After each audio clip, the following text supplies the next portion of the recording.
Hello friends, welcome to another video of carbohydrates का ये थोड़ा डिटेल्ड वर्जन होने वाला है। आई वुड सजेस्ट इस वीडियो को देखने से पहले आप कार्बोहाइड्रेट प्लेलिस्ट का लेक्चर 1 देख लें।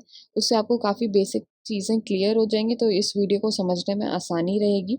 बाकी और जो नोट्स हैं इस वीडियो में जितने भी कवर होंगे वो सब डिस्क्रिप्शन में गिवन होंगे। आप उसको डाउनलोड भी कर सकते हैं, प्रिंट आउट भी निकलवा सकते हैं अपनी मर्जी से, जैसा आपका मन करे। So let's begin the video. तो इम्पॉर्टेंट डेरिवेटिव्स ऑफ हेक्सोस, ये सब इम्पॉर्टेंट स्ट्रक्चर्स हैं जो कवर होंगे। हेक्सोस मतलब 6 कार्बन चेन का monosaccharide.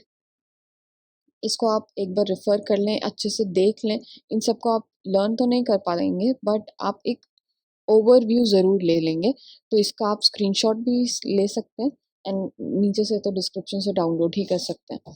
So first is carbohydrates. Carbohydrates का जो मोस्ट सिंपलेस्ट मोनोसैकेराइड होता है वो 3 कार्बन चेन का होता है। जैसे कि इधर भी 3 कार्बन है, इधर भी 3 कार्बन है। ये एल्डोट्रायोस है, ये कीटोट्रायोस है। जैसे कि आप जानते ही होंगे, एक एल्डोज होता है, एक कीटोज होता है। कीटोज में कीटोनिक ग्रुप प्रेजेंट होता है और एल्डोज में एल्डिहाइड ग्रुप प्रेजेंट होता है। This is the most simplest monosaccharides. इसका नाम होता है ग्लिसरल्डिहाइड और इसका होता है डाईहाइड्रोक्सी एक्टोन। अब आगे बढ़ते हैं ग्लूकोज और फ्रक्टोज में। अब हम लोग डिस्कस करेंगे ये डी और एल क्या होता है, डी एंड एल ओरिएंटेशन। जो हम लोग डी ग्लूकोज लिखते हैं, एल ग्लूकोज लिखते हैं, डी फ्रक्टोज, एल फ्रक्टोज, तो ये where does this come from. तो सबसे पहले चीज़ जो आपको देखनी है, हमें कायरल कार्बन ढूंढना है। कायरल कार्बन में अगर लेफ्ट में हाइड्रोक्सी ग्रुप प्रेजेंट है, OH प्रेजेंट है, तो ये एल ओरिएंटेशन होगा। अगर लेफ्ट में OH है तो ये लेफ्ट ओरिएंटेशन होगा। और अगर राइट में OH है तो ये डी ओरिएंटेशन होगा। If OH is on the right, it is a D orientation. If OH is on the left, it is L orientation. और ये D और L डेक्स्ट्रोलेवो बिल्कुल भी नहीं है, आप उसको कंफ्यूज मत करिएगा। वो रोटेशन स्टीरियोकेमिस्ट्री से रिलेटेड है, ये उससे रिलेशन नहीं है इसका।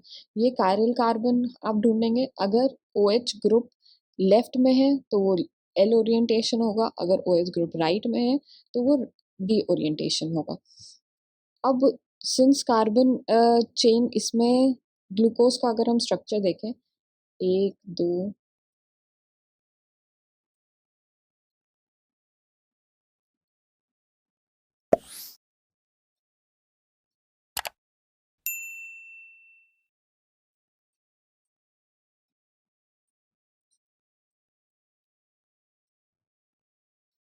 अब इसमें कायरल कार्बन कितने हैं? ये भी कायरल कार्बन है, ये भी कायरल कार्बन है, ये भी कायरल कार्बन है, ये भी कायरल कार्बन है। अब इसमें कौन सा कायरल कार्बन हम लोग लेंगे डी और एल ओरिएंटेशन को स्पेसिफाई करने के लिए? जो भी फंक्शनल ग्रुप प्रेजेंट होगा उससे सबसे फार मोस्ट, फर्दर मोस्ट जो कायरल कार्बन होगा हम वो लेंगे। ये सबसे पास है, फिर ये है, फिर ये है। ये सबसे दूर वाला कायरल कार्बन है। जो सबसे दूर वाला कायरल कार्बन होगा हम उसको रेफर करेंगे। अब इसमें हम देखेंगे कि OH राइट में है कि लेफ्ट में। इसमें OH राइट में, तो हम लोग इसको डी ग्लूकोज नाम देंगे। अगर यही OH लेफ्ट में होता तो हम इसको L ग्लूकोज नाम देते हैं। और इसको याद रखने के लिए, लेफ्ट में OH तो L ओरिएंटेशन, राइट में OH तो D orientation. Similarly goes with fructose and other structures of monosaccharides. तो D and L आपको क्लियर हो गया होगा। और ये भी आप नोटिस कर सकते हैं कि ये 5th कार्बन है। ये इसका आगे रेफरेंस दूंगी मैं। ये फर्स्ट है, सेकेंड है, थर्ड है, फोर्थ है, ये 5th कार्बन है। ये 5th कार्बन के रिस्पेक्ट में D और L ओरिएंटेशन हम लोग डिफाइन करते हैं। अब एक कायरल कार्बन के अराउंड आपके 2 versions of stereo isomers possible है। तो नंबर ऑफ स्टीरियो आइसोमर्स कितने हो जाएंगे? नंबर ऑफ स्टीरियो आइसोमर्स 2 की पावर n हो जाएंगे, जिसमें n क्या होगा, नंबर ऑफ कायरल कार्बन्स। अब कार्बन इस ग्लूकोज के स्ट्रक्चर में कितने कायरल कार्बन थे, 1 2 3 4, 4 कायरल कार्बन थे। तो नंबर ऑफ स्टीरियो आइसोमर्स कितने हो जाएंगे, 2 की पावर 4 विच इज 16, 16 आइसोमर्स हो जाएंगे, स्टीरियो आइसोमर्स ऑफ ग्लूकोज। अब इसमें से 8 जो होंगे वो डी ओरिएंटेशन वाले होंगे, और जो 8 होंगे वो एल ओरिएंटेशन वाले होंगे। तो I hope this is clear to you. Then हम लोग आते हैं carbohydrate feature to form intramolecular ring structure. अब जैसे आपने अगर फर्स्ट लेक्चर पढ़ा होगा तो हमने उसमें बताया था कि हम लोग ड्रॉ ग्लूकोज ऐसे करते हैं, बट बेसिकली जब वो सोल्यूशन में प्रेजेंट होता है तो वो एक रिंग के फॉर्म में प्रेजेंट होता है।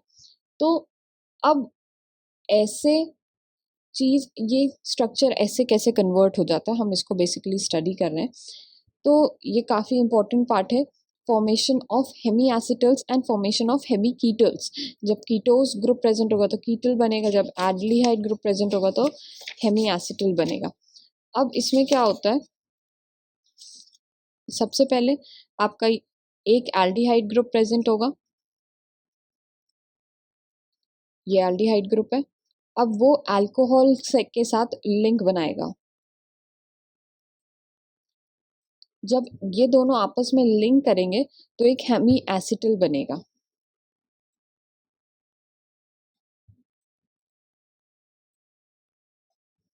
ये हेमी एसिटल है, जैसे कि आप इधर देखेंगे, दिस इज ग्लूकोज, ये ग्लूकोज का पूरा स्ट्रक्चर है।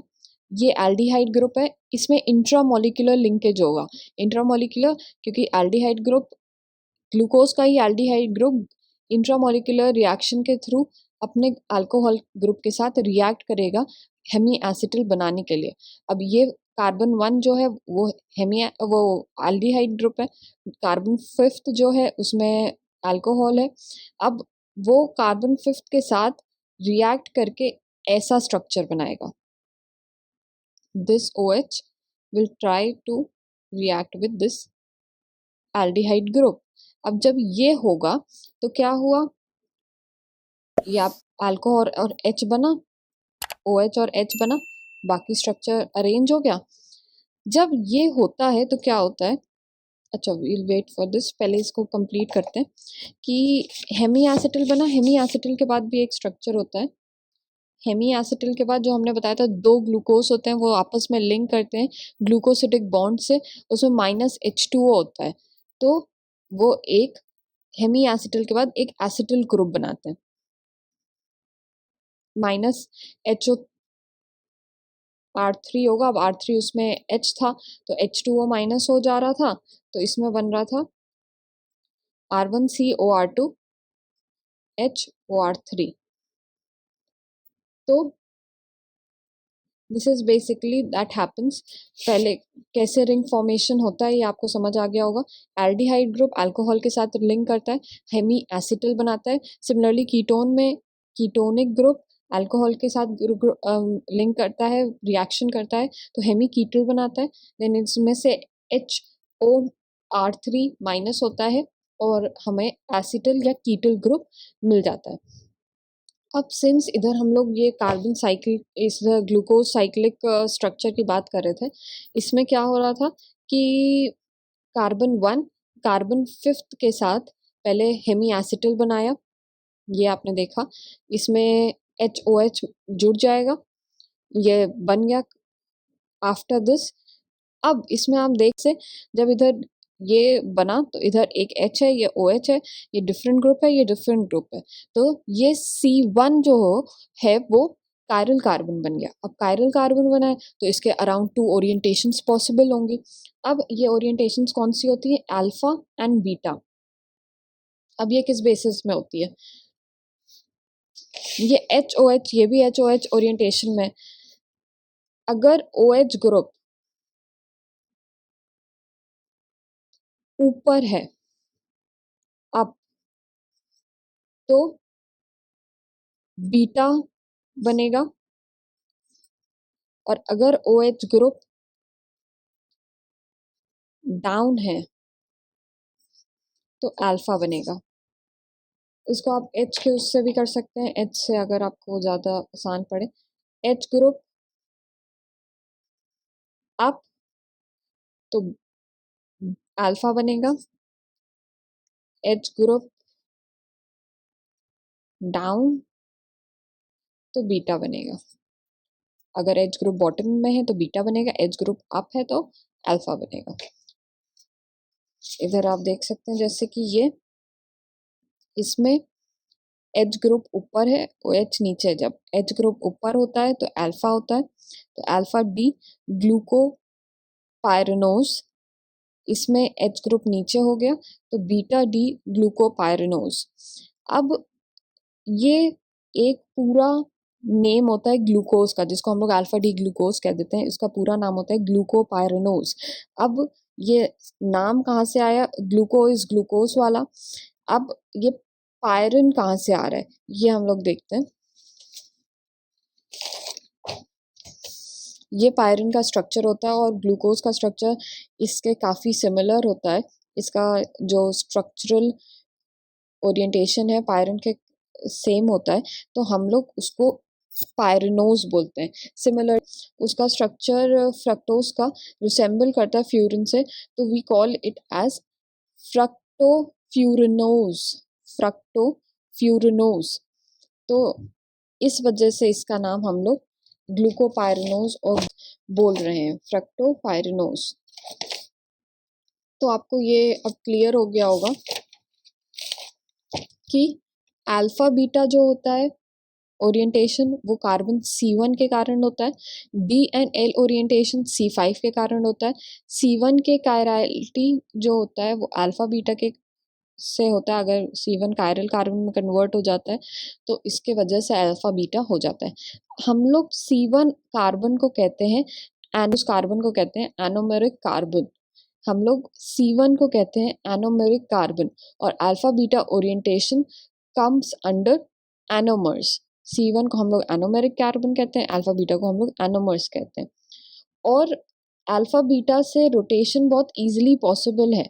They can rotate easily and fastly from alpha two beta, क्योंकि उसमें कोई डबल बॉन्ड हिंड्रेंस नहीं है, तो वो ये ओरिएंटेशन काफ़ी फ्लेक्सिबल होता है। इस ओरिएंटेशन को हम लोग म्यूटा रोटेशन भी कहते हैं।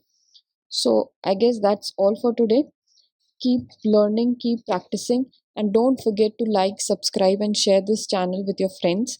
And also, don't forget that notes are attached in the description below. Feel free to download and feel free to ask your problems in the comment section. Thank you.